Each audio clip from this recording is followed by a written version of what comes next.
Welcome to the Mineset Podcast with your host, Tiago, who will be talking to special guests and starting the chat. We'll be sharing stories, having a laugh, and maybe even cry along the way. Getting real and raw with the Mindset community. So remember, start the chat, share the podcast, like and subscribe. The Mindset Podcast starts now.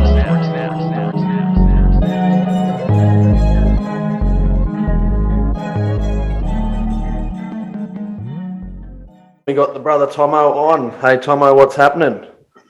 What's going on, Mindset fam? Tiago, what's going on, bud? Not much, mate. Just happy to appreciate you having on the podcast. First one, 2 years in the making. Just thought I'd bite the bullet. Let's get it. That's it, man. That's what we're about. Starting everything, eh?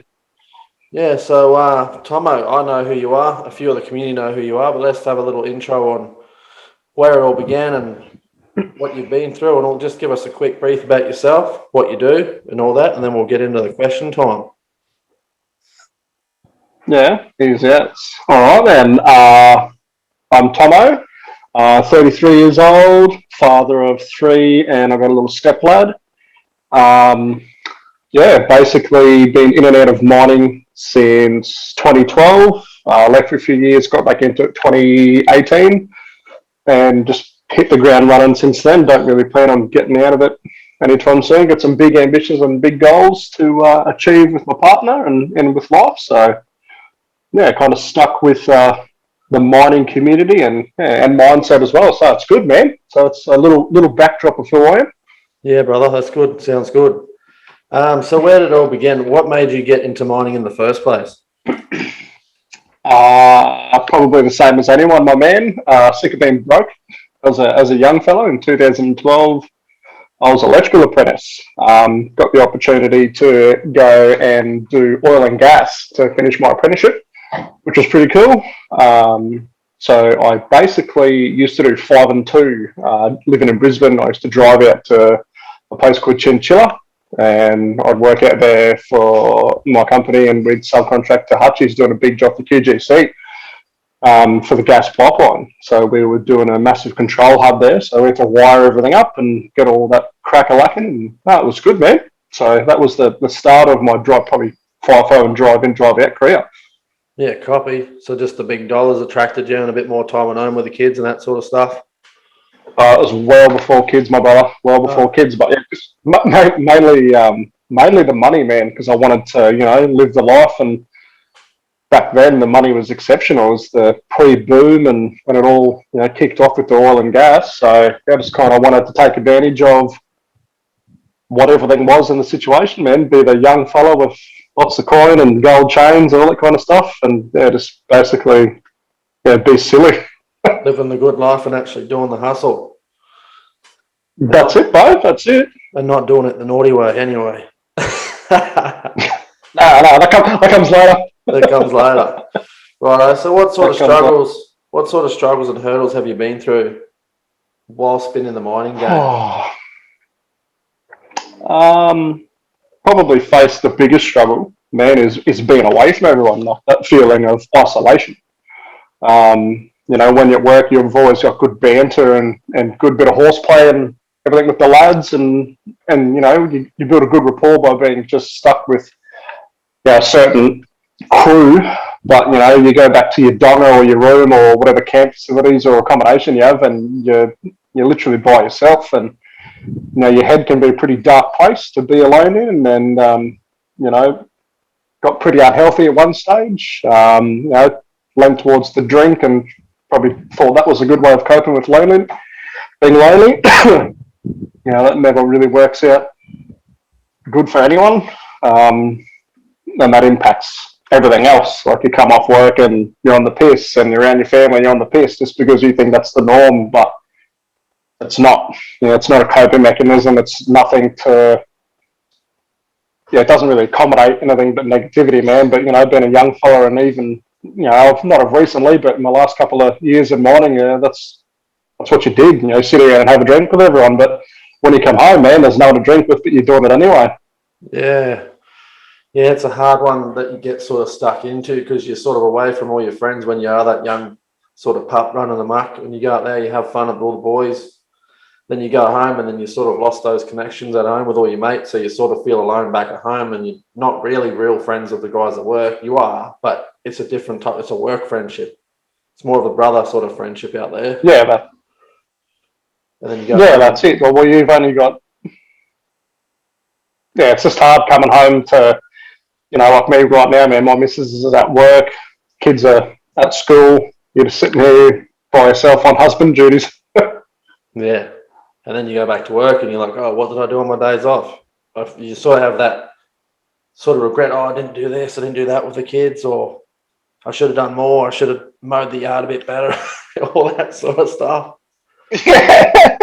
Yeah, I've done all that, man. We just had a house inspection, so I got all the lawns and got the house tidied up and helped the missus out, man. Did my part. Yeah. Help her out with hers and the life at home. Yeah.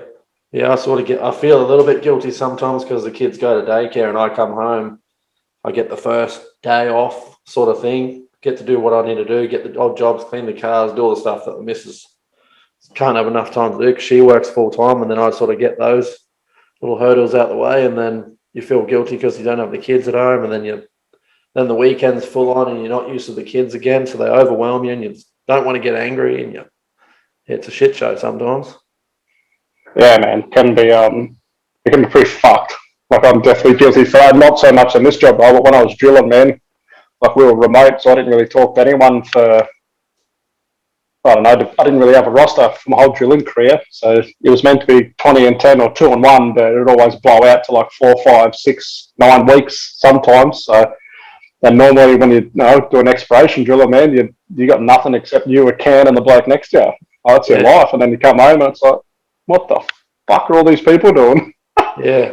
And it's surprising how hard you can push your body when you're at work. You still get up every day and you still go, even though you're like pretty rooted. And then when you get home, there's 3 days where you just cannot move because you're relaxed or whatever. And your missus is like, oh, let's go out for dinner. Let's have a date. And you're just like, I just need to just zombie out and do nothing. I'm sorry. I love you. I want to take you out, but I cannot deal with people because you've been so isolated for so long. Yeah, 100%. And it feels like you got that sort of separate 100%, life. man. Yeah. Yeah, well, my partner at the moment, man, she put it pretty simply, like, why did I like drilling, man? Because I live 2 separate lives, you know what I mean? Like, I'd go and run amok and play up and, not play up, but like go and like just basically run amok with the lads when you're a driller, man. Like, you're in small remote communities, you go to the pub and have drinks, that's this. You've got no reception to ring anyone, so what else are you doing? Then you come home, it's like, oh, I wouldn't do that at home, but I'd definitely do that at work, and you're going to learn the boundaries and difference of what's socially acceptable and what's not. Yeah, and some of the conversations you can have on a drill rig when you've been out there for 2 or 3 weeks get a bit different, eh? Yeah, you wouldn't have it at home with the missus, man. No way. I think I've said some things to the missus like, oh, what sort of stuff you talk about all day out there for 12 hours a day? Oh, you wouldn't want to know. We've asked pretty well. We've asked them, yeah, what sort of animal would you do and all that sort of just, yeah. And we've had a few. What's the weirdest shit you've thought of? Oh yeah. Oh yeah. It's a different lifestyle. But some of the guys that I've met, pretty much from that, this is why I created that, because I did exploration. Well, I went underground first, then did a bit of exploration, and when I sort of went through a real bad patch, I jumped back to doing ones out doing exploration. That sort of saved my life, I think, because the boys I had around me and the crew sort of just had that brotherly support, and every day I was talking about the same problems, and none of them told me to shut up. They just kept letting me talk about my issues, and at the end of it, I was like, oh, yeah, 100%. You must be sick of hearing it. And they're like, oh, fuck, that feels good to get that. Yeah. Yeah, but it's good to get it off your chest, man. Yeah, even if it's just a little bit of an itch, and you just let it out to one of them, and they just listen. They don't have to say nothing, even if they're sitting there eating their sandwich, and they're not listening. You're just talking to a deaf ear, but it just still feels good. You're like, I feel free. Yeah, that's it, bro. You feel like you've accomplished something, even if you just everyone looks at you like, what the fuck? 100%. Oh, well, cool, man. You feel better, and then you just go back to tripping pipe or something. It's all good. Oh, yeah. I've sort of, a lot of people that I talk to, I've got a weird sort of gift. If I get you one-on-one, I'll ask you your whole life story straight away. I don't care who you are, what you look like. I'll ask. I want to know if you've got the kids. I want to know how many divorces you've had, what's your ups and downs, what your struggles. Most of the time I've been put with some pretty hard dudes, and I've broken them down within, give them half an hour, and that they've opened up and they respect me, I respect them. And when you get to know someone on that more personal level, it's just everything's easier, man. 100%. You understand why they might be an angry, grumpy fella or whatever. Yeah. Some people just stay away from it. Oh no, he's or she is fucked or whatever, and this is fucking yesterday, blah, blah, blah. He went through this trouble. He's just, or his missus or his ex or whatever's giving him dramas. That's why he's got the shit. You got to stop and ask the person. Yeah, doesn't give them the right to be, the C word, but there's sort of a reason why they're being one. Yeah. And I found, like, especially on the drill rigs, man, like people have horrible swings at home where something's gone wrong or something bad's happened in life, and they come to work and same thing, man. They're grumpy and they're miserable, and everyone just does I'll leave you alone. But yeah, I'm like you, man. Someone rolls in with the attitude. It's like, hey, Bull, what's going on? Like, are you good or what? Yeah. Oh, I'm fine. I was like, well, just like what you said, man. But by the end of the day, when you sit down and having a beer, someone's like, hey, man, can I have a quick yarn to you about something? I'm like, yeah, man, sweet, easy. Fucking go for a walk, or let's go and cook tea. Everyone else can sit in here and be assholes or whatever and judge you, but come in and cook dinner and let it all out, bro. 100%. Yeah, one of the big ones for me is if I hear someone, going through a struggle and I do sort of have that good chat, for some reason they let it out on me and I listen. Like, my gift is I'll remember it, but I won't take those emotions with me. I just sort of comes in and never goes back out again, but I don't get them emotions weighing me down. Yeah, I don't take it on myself, but I you're not absorbing the emotion, whatever you want to call it. Yeah, that's it, man. Well, I was talking to my supervisor at the minute for my new job. He said to me, he's like, oh, Tommy, I was yarning, seeing this chick, and we had a yarn one night before we separated, and she's like, the best thing you can do, which no one can do, is, people fight and bicker and have their squabbles and quarrels, and, you have a rebuttal with your missus or whatever, but you've got to take the emotion out of what you're blueing about to actually resolve what's happening. And I feel that when fellas come to work and talk to another bloke, you're not going to, they can pour the heart out, but a bloke that's a neutral party that has nothing to do with it, it's like, oh, fuck. Yeah, true. Well, that's dog shit, man. But why did it happen? It's not his missus or his parents or someone that's going bang, bang, bang, bang, bang. Like, he's not getting attacked. It's like someone's like, oh, shit, well, how did you get to that point? Like, there's no emotional attachment talking to someone at work. You know what I mean? It's like you have an issue and you talk to your missus, she's going to be emotionally attached, whether she supports you or it's with her. Like, you know what I mean? Like, you're engaged on a different level. Like, if you're talking to someone like one of the boys at work, or even a boss or a supervisor, there's no emotional engagement. It's just, oh, this bloke's having a shit time. Righto, mate, pull up a chair. What's the crack? What's going on? How did you get to there? Have you thought about different processes and how this makes this person feel? Like, I say that to my missus now. Like, we have a blue about stupid shit, and it's like, hang on, why are we doing this? And we're both like, oh yeah, just being idiots. Oh, let's stop, talk about it, assess it, and then just move on. It's good. Oh, 100%. Sometimes you get stuck in that rut, and it's just like a revolving door. You're just like, yep, I'm good. Let's end it. Let's just stop. Truce. Next minute, bang, it's on again. You're like, why does this keep happening? Yeah. Pretty much. That's how I can honestly say, man, I used to be a pretty wound up bloke and like take everything to heart and absorb everything, try and help everyone, and it literally got me nowhere. And it just, like, the thought process was like, right, if I listen to this issue, if I can do this, how do I make it better? Man, you can't make it better. You can't help everyone. You can't fix everyone. And I also, like, learned with me, man, like, I can't help anyone or give anyone advice unless I sort my own shit out, right? So, like that, like, yeah, man, I've had a few personal experiences where I just need to take a step back and just go, whoa, I need to do me, give me 5 and let me sort me out. Yeah, and sometimes when you get into those weird things, it's not actually any of you. It's just some sort of, it's your own insecurity or whatever you want to call it. Reflecting onto them, and theirs is reflecting on whatever issues you have with yourself. You're sort of attacking them for that, and then all of a sudden, a week later, when you've had a nice dinner or whatever, and you calm down, had a bit of a cuddle, or even you mate, if you've had a fallout, whatever, and you just, what was that about? What was that so shit? I still love you. I love you, mate. Fucking whatever. And you're just like, how did that happen? Yeah. You just need a vent, and it's how did it get from? Yeah. Get out! I'm leaving. 100%, man. Fuck off, then. Yeah, I can't do this. No, wait, come back. Yeah, I love you. And then next minute it's on again. You're like, fuck. I should have just went for the drive for 10 minutes and not opened my mouth. Yeah, that's a me problem, man. It's like, well, what are you able to say? And it's like, don't say it. Well, mate, since you asked, it's like, just fuck up, Tom. Just shut up. Yeah. I think we all do it. We all say what we're not supposed to say, and then all of a sudden we're like, "Oh, that wasn't how I meant what I said." Yeah, or you say it, and as soon as it leaves your mouth, you're like, "Shit!" It's waiting for that reaction or explosion. you said fucking this. Oh no. Yeah. Well, so what? No, I didn't. Yeah. That's not what I meant. I didn't mean that. Well, what did you mean then? Oh.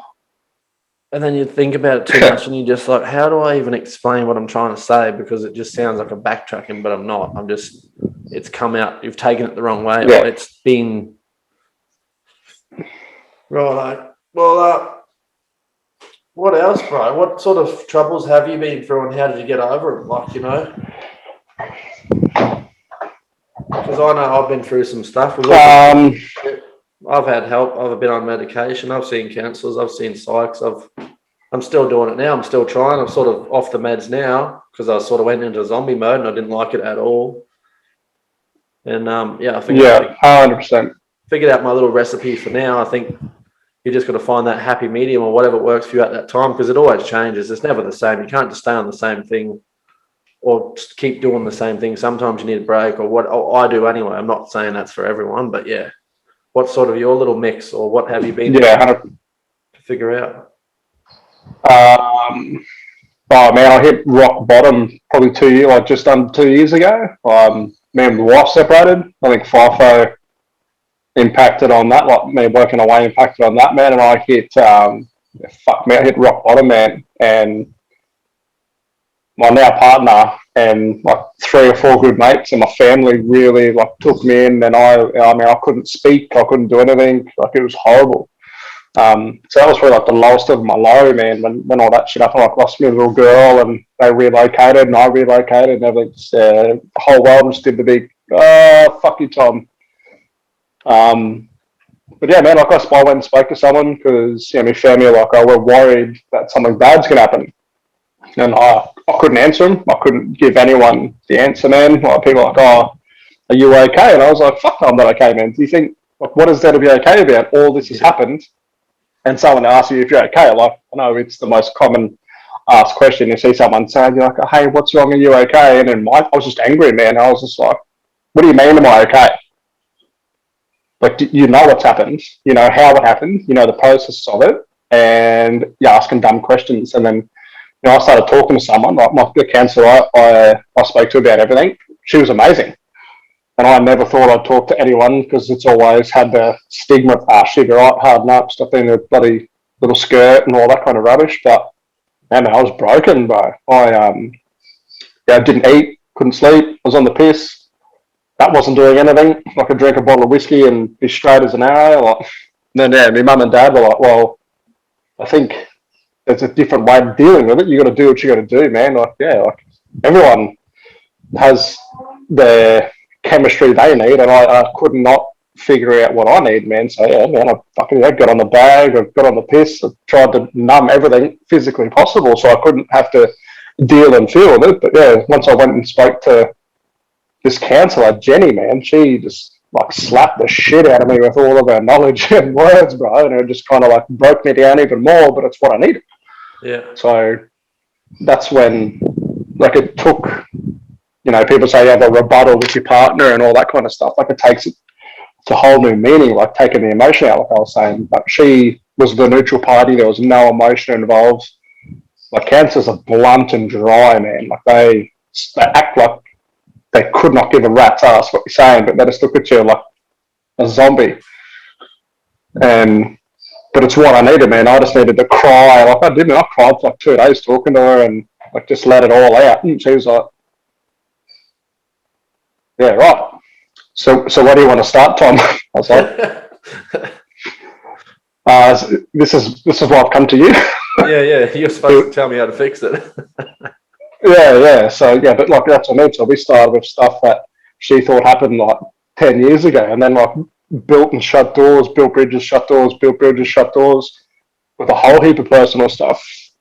And then we got to the marriage breakup, man, and I was like, she's all good, man. Like, yeah, cool, whatever. And she's like, how can you be so... I can't remember the word. She is basically just destroyed and then just go to being sweet. And I was like, man, you just helped me get like all of this stuff off my chest. That's just been giving me heartburn for the last 10 years, but it's the whole suck it up and you'll be right. And it's like vomited all this stuff out. Yeah. And there, man, like she helped me up. I never got on medication or anything. Like that was the next stage. But yeah, talking to her for about 6 weeks, man, like every second day was just, no music to my ears of like an unbiased opinion. And I was overly honest with her. She's like, what about this, this, and this? And I was like, oh, well, no, I did this. And she's like, okay, well, that's stupid. I was like, yeah, okay, well, you said to be honest with you, mate, this is exactly everything. And yeah, she was like, oh, well, holy shit. Yeah, I think some people hide some stuff when they go there, right? They're trying to make it not as bad as it is, and that's not the best way to do it. I think you're better off just dropping it all real and raw and getting it all on the table, and they just dissect it real. I felt like they didn't really do anything. They just listened and, oh, maybe you've got a bit on, or maybe you're just processing too much, or this or that, and then you just... shit, I should just fucking relax when I go home. I shouldn't be trying to keep doing what I'm doing. I should go and hide in my bed for a day and just deal with my shit. Yeah, 100%. Yeah. 100%. Like, yeah, that's what she said too. She's like, you can't help and please everyone. If you're not happy, you're not going to make someone else happy. You're just going to take like what's pissing you off and just push it onto everyone else. You know what I mean? Like, and that's what was happening. Like, with everything, man. My kids, ex-wife, family. Come back from work, had a shit swing, the rig was broken, all this, tired, come home, first thing, can you mow the lawn? And it's like, wow, I just walked in the door. Yeah. Okay, yeah, no worries. I'd love to go and do that. I was getting a beer and going, and that's what, that was a different way of doing it. So, like now, man, when I first come home, I just get a me day straight up, and it's a blessing. And then, righto, did you have a good sleep? How's this? What do you want for dinner? It's perfection now, man. Got it all not dialed in and down pat. Like it's teamwork, not... everyone says 50-50 makes it 100. Nah, man, you've both got to be 100, and then you're punching in at 200. Like I learned that through my downfall. Like I always thought it was 50-50, but then you look back and you're like, man, my 50 weighed a lot fucking more than yours. Yeah. So and then like the cancer was like... Yeah, when you're the breadwinner. Sorry, buddy, when you're the breadwinner or whatever, that financial burden that you have is like they can sort of have them jobs and leave, and you've still got the main bread there, so they can sort of have those changes, and if something's not working for them, they can sort of, drip and drop out or whatever, make the changes. Whereas we're sort of like, oh, fuck, this is a shit show, but I'm stuck. I'm stuck. I can't leave. We need this. Yeah, and, a week, if you quit, you can't do it. So, yeah. Well, what else, bro? Fucking... Is that sort of what's happened, and now you're sort of good? What's your mix now? Because you're going good. You're going to the gym. You got a new missus. It's all happening. I've seen you just bought. Yeah, man, stoked. Yeah, bought all the little boys. So yeah, my 2 lads and then the missus lad got a little Christmas present. Put some bikes. Just I don't know. I think me and Collie, our massive thing is every other relationship, you know, you make plans, you always talk about shit. And me and Chloe are like, fuck that, let's just go and do it. Yeah. Like, just go and ask the question, yeah, you can do that, bang, hit the nail on the head and move on, charge the next thing. Like, this swing home, man, I think we've had probably 5 or 6 little personal goals we've been talking about the last, 12 months on and off, man. And then this swing home, it's like, all right, no, enough talking shit. Bang kids, bang us, bang house, bang that. And it's like, oh, fuck, we just did all that. How good does, and like, we were looking at the bikes, wasn't even about me and her, and it's always been, we're trying to do stuff and make each other happy, but we both came to the conclusion, you know, and everything about, we should really do this for the kids we've been talking about. We both want this. Fucking bought's done. Like, there was no hesitation. And like, we haven't told the kids yet, man, but like, yeah, we're just going to buy them helmets and bits and pieces and put on their bed. And I'll just be like, what's this, Dad? Oh, well, mate, you have to wait and see. And then, yeah, Christmas time, be off. Yeah. Big roll. So, like, yeah. Yeah, that's it. They'll be rolling in his DTs on a little 50cc. What's this? This is mine, boys. Get you home. But no, like Chloe's brought me out of my shell. Like, I'm an extrovert. Like, I don't care what people think about me, man. Never have, never will, couldn't care. Like, fat, skinny, tatted, like, whatever, we Gucci. But like, Chloe's real introverted, man. So we've kind of like balanced each other out. So there's probably my balance and why I've been pretty good. Like, in the last 12 months, man, I've changed heaps of shit in my head and how I deal with stuff. And then the missus is just the fucking 10, man. Like, just levels me out on every playing field, home, work, like family, the kids. Like, if I'm getting wound up and she's like, well, go and do this and I'll deal with this. Like, we can read each other really well on this. Yeah, like, we don't we bicker, like everyone bickers, man. You have to bicker.